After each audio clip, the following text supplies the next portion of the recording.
Hello and welcome back to another episode of Analog Encounters. In the last episode, I mentioned that I will be taking a trip home to Teignmouth. It's a seaside town in the southwest of England. I grew up there. I left about 20 years ago, and this is going to be my first trip back in about 5 years. Since the weather in England in March is often a bit of a mixed bag, there again, when is it not? And the fact that I know I'm going to be wanting to shoot indoors and outdoors, um, and also the fact that I'm going to be shooting with film stocks that I've not used before, um, I was intrigued by the possibility of maybe using stand development to render some of my negatives. Stand development, for those of you who do not know, is a process that's been around for over a century. It typically involves the use of a low concentrate developer. Typically it's Rodinal. Rodinal is normally diluted at 1 to 25 for standard development, or 1 to 50 if you want to get more contrast out of your negatives. For stand development, one is recommended that you do 1 to 100. The time on the bottle, as it were, was to basically dilute 1 to 100, and then you pour your development in the tank and do some gentle agitation, tap, wait 30 minutes, do another singular agitation, and then wait another 30 minutes and stop and fix as usual. So naturally, I don't want to try this on negatives that actually mean something to me. So I thought that I would do a test run. I know that because of this contrast enhancing effect that I'm going to get and this sort of sharpening that I'm going to get, it's going to sharpen the grain as well as the image as a whole.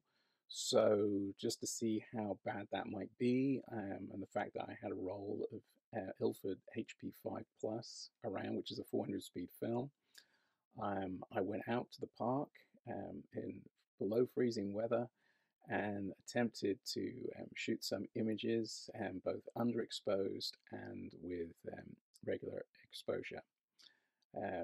In addition, since I often don't want to lose the first image, I typically shoot an image in the house, first of all, using one of my guitars. So the first image you will see, fingers crossed, will be a underexposed image of one of my guitars. So without further ado, we'll push on and see how my first attempt at stand development went.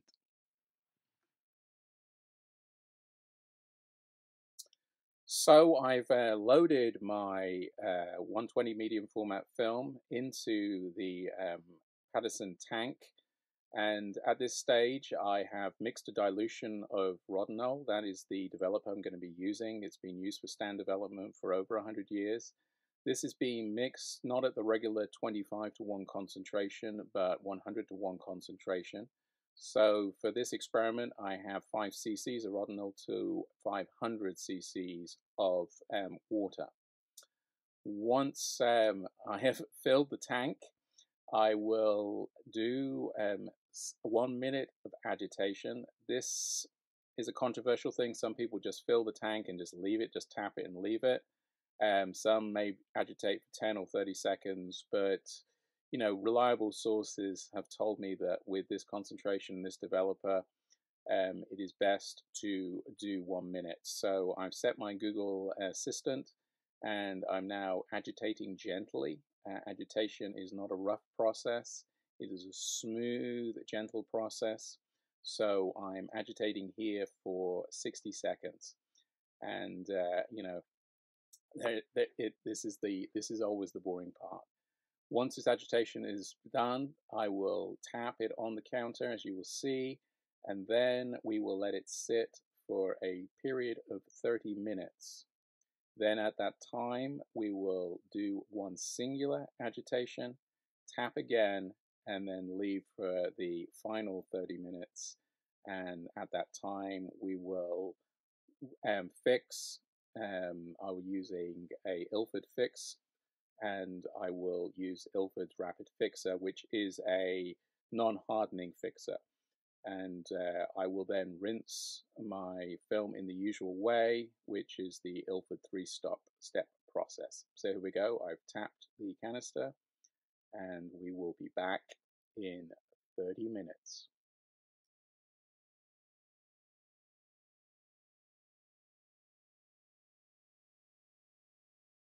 So now the 30 minutes is up.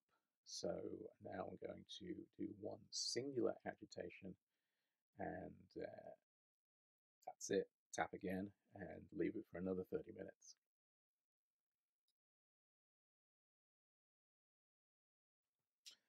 Now the additional 30 minutes are up, so now it's been standing for 1 hour.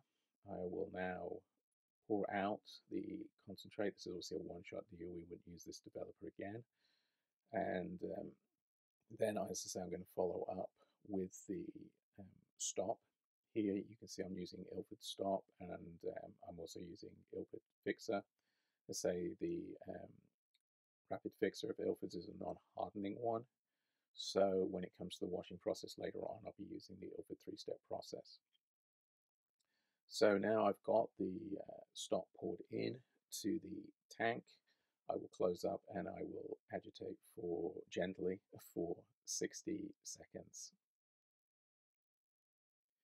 And yes, the pouring process, back and forth, and back and forth, and back and forth. And then when that's complete, you generally will reuse my stop for several roles of development, and I will pour it back and store that. Do a little rinse out, and then go in with the fixer.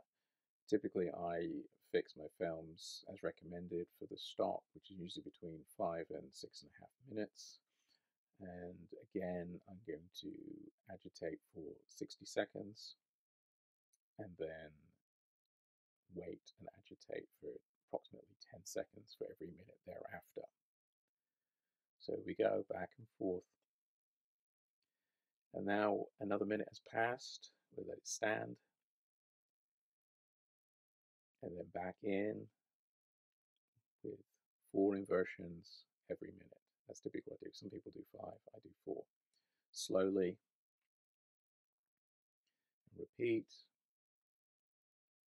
Repeat again. And once you've developed your fixed amount of time, here I've done 5 minutes. I will pour out the fixer again. I reuse it, usually for several rolls. I've not found any issues yet. I will normally maybe do about 5 or 6 reels before replenishing. Washing the film, I'm going to do the Ilford three-step process. As I say, I've been regulating the water temperature, so it's pretty close to 68 again. I'm filling slowly. At first, I don't know if this really matters on the first one. And then I seal the lid and do 5 agitations. At this point, I then dump the water and then refill the tank. I tend to be a little bit more cavalier now with the temperature and the rate flow. And then I do seal and do additional 10 agitations. I think on this one I actually lost count, so it might be 9, it might be 12. So then I dump again, and then I refill for a third time, and then this time I do 20 agitations. I will skip ahead here. 18, 19, 20. This one I did count correctly. I then dump at this point, and then I use a rinsing or wetting agent. This is Ilford product again. So here I'm using 2 capfuls of the wetting agent with 500 cc's. After I've tipped everything out and you remove the lid at this point, I pour the wetting agent in and I agitate it with the spool, and typically I'm usually using the wetting agent for about 30 seconds. And then I open, and now the moment of truth. Do we have any negatives? Is there anything left at all? Did nothing happen? Well, actually, it looks like we do have something, so that's quite exciting. Always, it's like a magical process seeing the development of film. I'm definitely seeing some thin negatives here, so I'm not sure that it has worked quite as well as I would have liked, but often it's easier to evaluate these things once the negatives are dry. So I'm using the clips that come with the Panasonic kit here. There's a lightweight one which you have at the top, and more weighted one which is black, which we hang at the bottom. And well, actually, that doesn't look too bad. It doesn't look too bad at all. I'm going to hang these up now, let them dry for a few hours, and then I will scan and share the results with you all. Okay, so the negatives have now dried. It's the following day. I have scanned the negatives and looked through. I actually made a few prints of some of the images that you're going to see. So here's one of the prints that I made of this nice little caterpillar playground toy. I then did another one increasing the contrast with a 2.5 filter. And here was one of the low light pictures which I took of, actually this is my wife's guitar, not mine. And this actually came out pretty well. There were a few artifacts, as you'll see, as I'm going to show you some close-ups of the negatives now. So now as we zoom in on the negatives, you can see this low light one of the guitar. There is definitely grain in there. There were a few artifacts on the negatives of pretty much all of the underexposed negatives. You can see it here in the G. You know, it's easier to get sort of scratches or bits of the emulsion lift off here in the sky on this other negative. But here we are with the caterpillar playground. This was a perfectly exposed negative. Here was another one of the park. You can see there's no real grain in the sky, and we've got decent contrast in the trees as well. However, as we move on to the underexposed, these are two stops. We can see clearly grain coming in the sky, not too displeasing. However, here, this was a pavilion. There's a lot of grain in the fascia board here, and the image is overall quite flat. So on the whole, I think the stand development went well. I'm pleased. I knew that it was always going to be a bit more sort of touch and go. HP5 Plus is not necessarily the ideal candidate for stand development, but still, I was actually pretty pleased with the results. You know, I think with a little bit more care and attention, I'm still struggling loading 120 medium format film onto the reels. So I sometimes wonder if some of the scratches or some of the damage in the emulsion is actually coming from my handling in the film when I'm actually loading it onto the reel, as opposed to anything with the development. Since that does seem to have got less the more I've sort of practiced. However, I have learned that thick negatives seem to stand up better to my manhandling if that is the case. So anyway, I hope that you know, this has given you guys a bit more interest in the idea of stand development. I'm certainly probably going to definitely give it a go. And should the need arise with the film that I shoot in England, that I'm going to have a mixed bag on a roll, then I would probably definitely give it a try.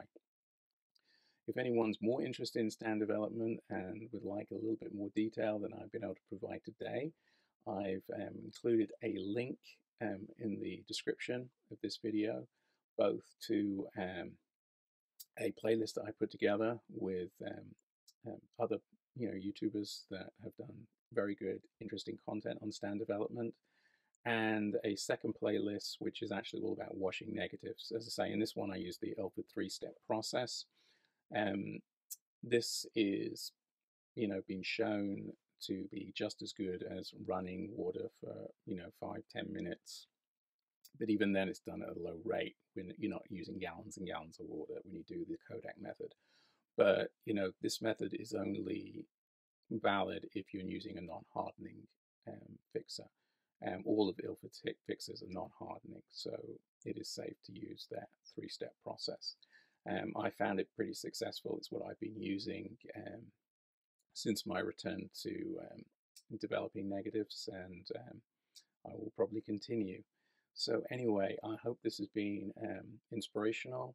If there are any comments, please leave them below. And if you like the content that I'm putting together, please support the channel by liking and subscribing.